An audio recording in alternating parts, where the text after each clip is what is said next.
Sally Forth Paladins, and welcome back to another episode of Starfleet Command, Orion Pirates Plus Mod. I'm Fleet Admiral Tarek of the Dreadnought HMS Hurdle as we continue our campaign against the Lyran Star Empire and to build our own little fiefdom in the middle of Lyran space. We still haven't quite come up with a name. Someone has suggested the Fiefdom of Triac, because Hydrons do everything in threes, and, well, the name of me is Tirak. So, it's an interesting idea.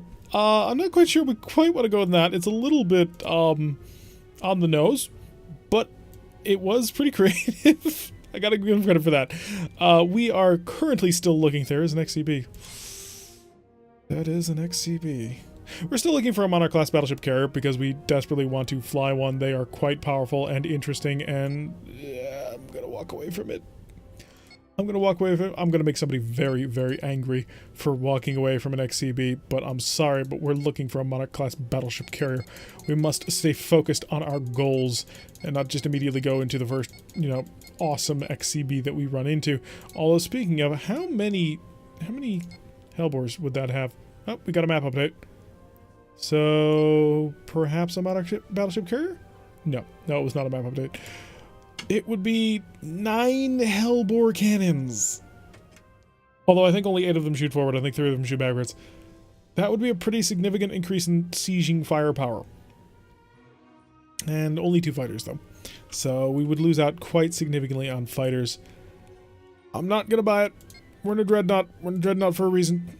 And also because if we took it and then we got our Dreadnought later on, if we tried to reset the fleet so that we would be in the Monarch battleship carrier, we'd have to sell every ship anyway, so we wouldn't be able to get anything off of that. So we're just going to roll on. First mission of the day, Shelpia Patrol. We're going to overload the fusion cannons as we do. Slow down a little bit so that we actually can power the ship properly. Actually forgot, we can actually move a little bit faster than that. Right there is our speed. Then going to come over here and set up the rest of the ship for combat. Forward shields to maximum reinforcement. Get that electronic countermeasures absolutely screaming out into space so that they have no idea exactly what's going on. We're being escorted today by HMS Perseverance, which does appear to be... Are you a destroyer? An X-type destroyer? You're an X-type scout. As well as the Warlust, an alphabet soup destroyer for the Lyran Star League, packing no less than 8 missile launchers. That is pretty nice for a destroyer. Alright, squaring off against a single enemy light cruiser. He's an HD-5X, nothing too terrible or dangerous for us to handle. Let's make sure to overload the phaser banks, and then, you know what, we're going to overload the Hellbores, because why not? We're basically going to try and kill him in one pass. I think we can do it because he's only a light cruiser.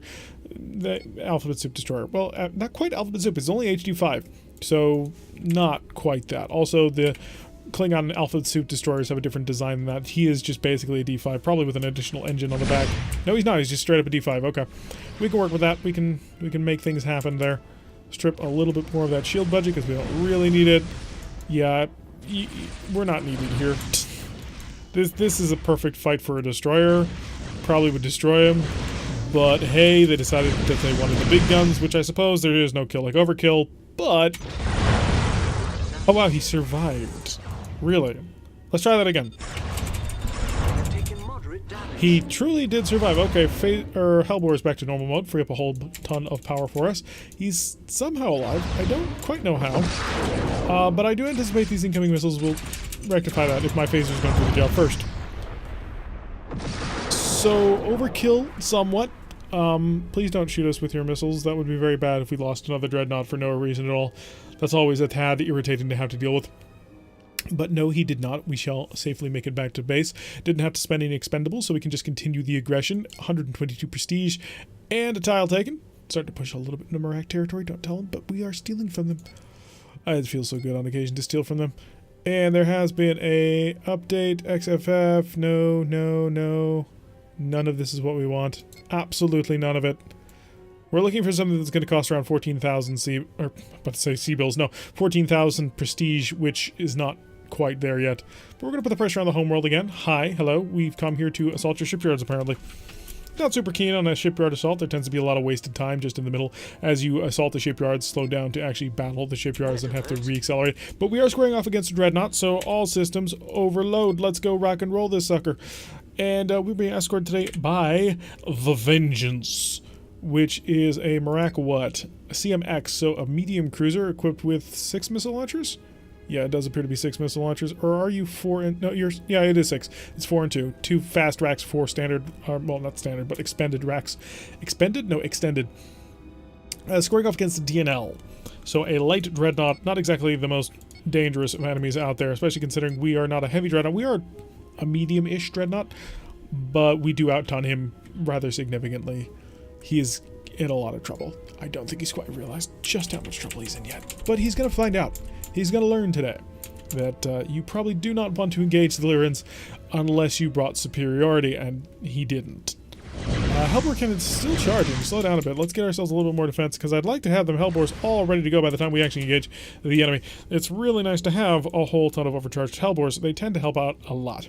He does have 4 ESGs. That'll equate to 80 damage if he uses them in point-blank range mode, which I don't think he will, but he could.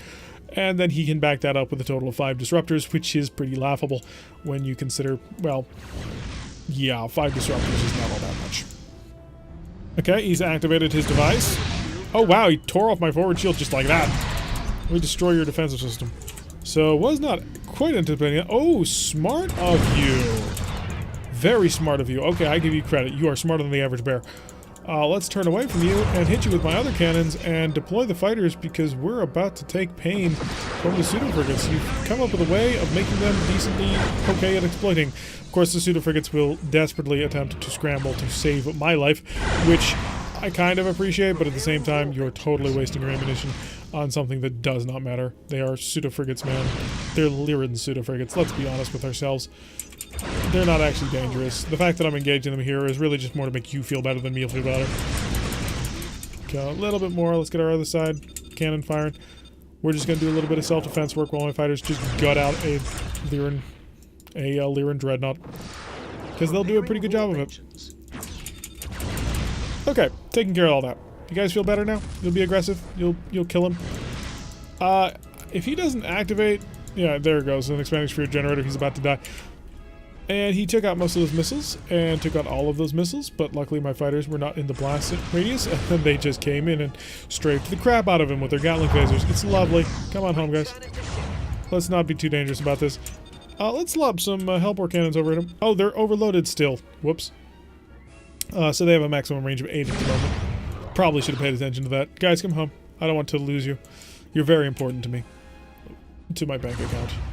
It's not really a bank account, it's a prestige account thing. It looks really bad to the Admiralty when, you know, they say, hey, what happened to it? Oh yeah, he lost it, it exploded. We killed him. Lovely. We killed him with a Hellbore shot. I love that. Perfect timing, perfect setup, everything. Alright, let's go kill a Stardock. What kind of Stardock are we dealing with? Not quite sure. Look away. It is a RFRD. It's a Romulan Fleet Repair Dock, which is a bit of a problem because Romulan Fleet Repair Docks have plasma torpedoes and cloaking devices. The plasma torpedo will do 20 damage, so it's not a huge deal, but the cloaking device can make this take forever. Depending, of course, on how they activate and when they use it. So, cross your fingers, hope they're not all that aggressive with it. Well, hopefully they are super aggressive and don't use their cloaking device because they think they don't need it. But yeah, that was a pretty clever captain. He staggered his ESG activations, so I couldn't just knock them all down with one titanic blast of all my Hellbores. So, a bit unfortunate on that occasion, but it did work out okay. In the end, we won, and they didn't. So that's always working out okay. How much power do I currently have? Can't be much. 18, yeah, we'll sap it a bit. Not too much, because we do have to worry about plasma torpedoes, which he is constantly blasting away for no reason at all. The plasma torpedo F is the smallest of the plasma torpedoes, and outside of a range of 10, it's just a disappointing little whimper of a blast. So the fact that we are a distance of beyond 40 when he was firing that, there's no chance. They just dissipate after a while.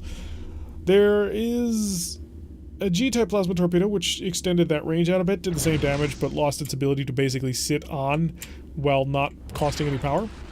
Okay, fleet, good, it's off. Which, you know, is a pretty big thing to have. I would like to capture these. Let's go ahead and do that. It's a pretty significant prestige bump. I don't need the prestige. That's really more of a Federation campaign thing going on right now during our Wednesday Federation streams. So we don't really need the prestige, if we're completely honest with ourselves. We would like it. Actually, we wouldn't even really care. Hi, please fire your plasma torpedo again. I'm just going to sit here and let you do it, and then I'm going to shoot back. Oh, gosh darn it. You're making my life difficult here, man. You didn't need to do that. There was no reason, no call for that. I can't turn off the Gatling phasers, unfortunately. They will always try and swim. And there he goes.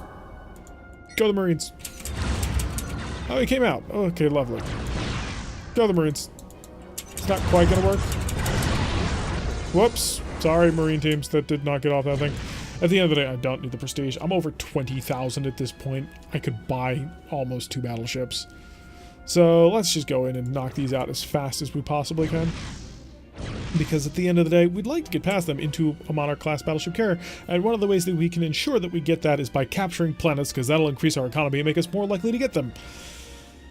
Unfortunately, by the time we finish capturing all the planets to make it a much higher chance of us getting our Monarch-class battleship carrier, there won't be much of a campaign left.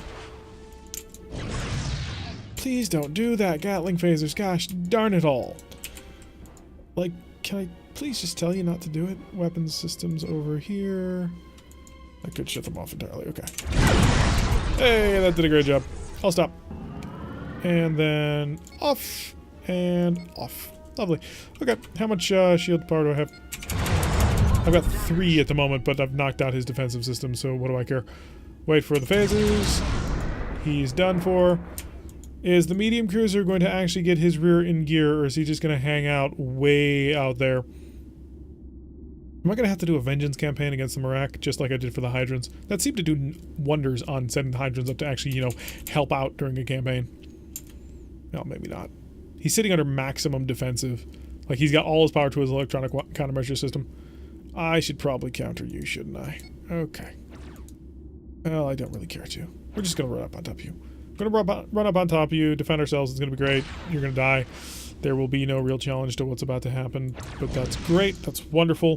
That's why we came out here, is to basically bombard you into dust, because that's how winning's done. Yeah, there ain't much left of your thing, is there? You can beam a mine all you want. It's not going to help you.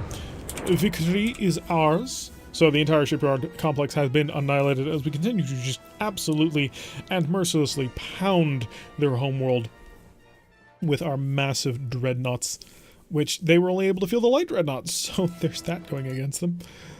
We shall pop over here, pop over here. Maybe a station will be a better place in order to get a Monarch-class battleship carrier. Shipyard, hi, looking for an MNVX. Can you oblige? No. You're just gonna constantly disappoint me, aren't you? There's nothing I can do about that. Okay. We shall overcome. 66 plus 8 is 74 prestige spent on the repairs, plus an additional couple of prestige spent on some Marines who were in the wrong place at the wrong time, unfortunately. No Hornets lost, which is perfect, because we don't want to lose Hornets. Anything else we wouldn't mind losing too much, but the Hornets would be painful. An asteroid-based assault should be a relatively easy, if somewhat boring pickup, because we've got to bombard a single asteroid until it's actual dust. Make sure that you know what, we're just going to overload everything. Again, because it's a very effective tactic, we've noticed. Not so effective if they stagger their ESG launches, like we've noticed that they do on occasion, but it is an effective tactic. Just a double check there. We are heading off to the left side of the screen, a lefterly direction as it may be. And that's just for our own personal reference, in case we get totally turned around. We could also, you know, fly for the giant, gorgeous red nebula cloud thing off in the distance. Increase the speed time until we actually find the enemy.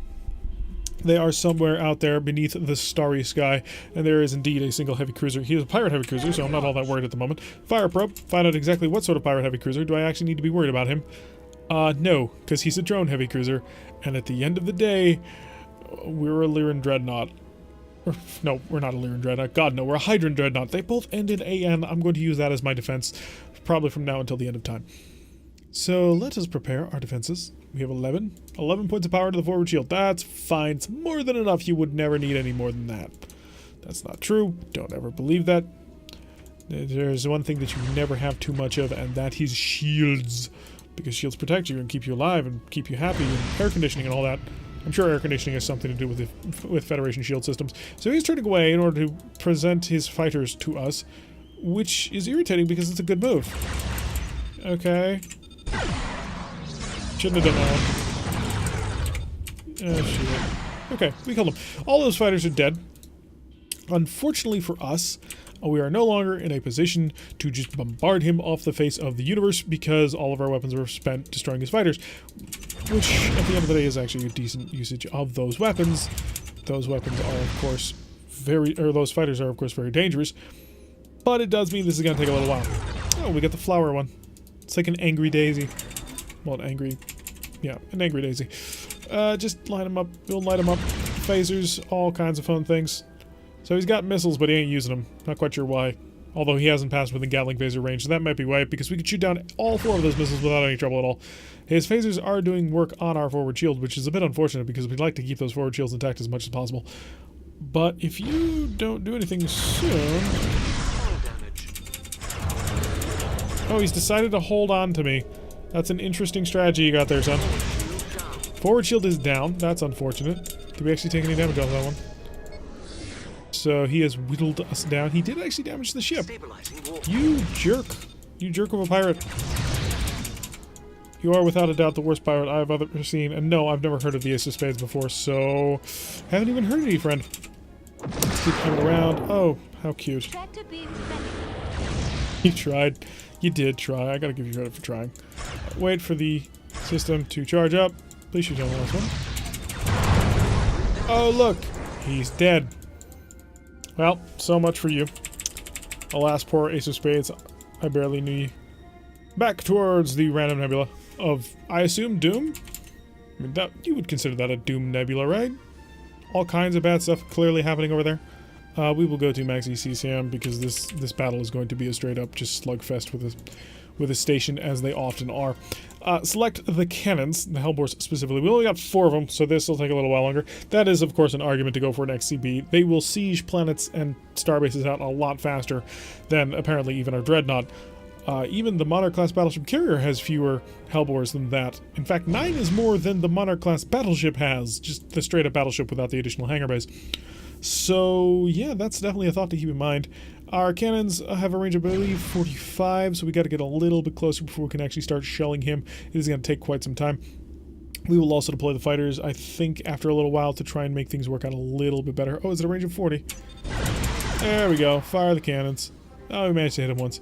Start to slow down. We don't want to take the hits. We don't want to get killed. That would be very unfortunate. So we're just going to slowly trundle into range. We can get to about 15, if I remember correctly, from the last ship. I don't know if this ship's going to be any different. Hopefully not. Hopefully we'll be able to get nice and close. Actually, hopefully we'll be able to get even closer. I do believe we have fewer Hellbores in that ship. No, we have the same Hellbores. We have fewer fusion cannons, though. I think. Right? Maybe? It's not important. Okay, start slowing down a bit. Again, can't be too close, because otherwise he will overpower our defenses, and that will end poorly. Okay, defenses have not been overpowered. Lovely. Just keep blazing away. And eventually we're going to cause enough damage to actually break this station. Why don't you put random asteroids in the middle of nowhere and just slap a couple of HAB units on them? Seems like not a great investment of resources. Or at least take several of them and put them together. That way you could have more than... Well, okay, maybe this is an efficiency standpoint, and 4 is considered to be enough to hold off lighter vessels. Wow, we were being terribly inaccurate. That's not cool. I'd like to be a little bit more accurate than that so that we can actually get things done and annihilate everybody, which is, of course, always the plan when you're trying to deal with the enemy. Well, specifically Lyran asteroid bases, which can take a little while to actually knock your way through. So, set up and aimed, and of course, fire, and nothing. So, we're going to hopefully cut through shortly. I'd like to knock out his Phaser 3 mounts before I start sending in any fighters, because the fighters are somewhat fragile, but you know what? Let's just get this rocket and rolling. Launch and launch. Go kill. Go murderize, death, and destruction. Although I would have preferred if you went in together at the same time instead of staggering in like that, where you can be shot at a little bit more easy. It does concern me. I think he just killed my fighter group without even blinking. That's several levels of unfortunate. Get home. Get home before he annihilates you with all of his weapons, because he's got quite a few of them. Are you listening to me? I don't think he's listening to me. I think he's decided that he is the better commander of his ship, which is a bad thing, because, you know, I am the captain of this entire ship. I'm the fleet admiral of this ship. You should be obeying me. I shouldn't have to be basically arguing every single order with every single fighter jock, but I suppose that's incredibly movie-like. Between Maverick and Starbuck, there shall be eventually a pilot who will actually listen to somebody. So we have knocked out most of his phaser 3s, although his phaser 4s are still very much intact and very dangerous. So we're going to slowly trundle in here, and hopefully he won't be able to focus all of his firepower into one Titanic Blast, which completely and totally annihilates us. It's entirely possible he can do that. We've got him down to half health. Send a probe. How's he doing? He's got 2 of them, so a little bit more speed on this. Let's get into range where we can start shooting him hard, and where he will be unhappy with the results of what's going on. I think he's repairing his phaser 4 mount as we speak, so this could end badly. Things, of course, could go very wrong. Never mind, things did not go wrong at all. We managed to take out the asteroid base. We did lose 4 fighters to do it, so that was an expensive capture, but I'm still desperately hoping that by the time we actually get home, there will be a Monarch battleship carrier waiting for me. I doubt it, but I have hope. Faint hope, but it's there. You can barely see it, just a glimmer. Right off there in the corner. Yeah, that one. No, not over there. Right there, yeah. Okay, let's see what we got. Looking for a Monarch-class battleship carrier, MNVX, super expensive ship. No. But it was not to be. Alright, well, that's unfortunately going to do it for today's episode. Still not able to find the Monarch-class battleship carrier, but we're looking. But we're also putting definite pressure down. We do have to head up north again to sort of help cover this planet, because this used to be fully ours. I think, yeah, I'm fairly positive. But anyway, I've been Tarek. If you like what you've been seeing, hit that like button and subscribe. If you want to see a notification every time I post one of these videos, press that little bell icon, leave a comment, and I will see you all in the next episode.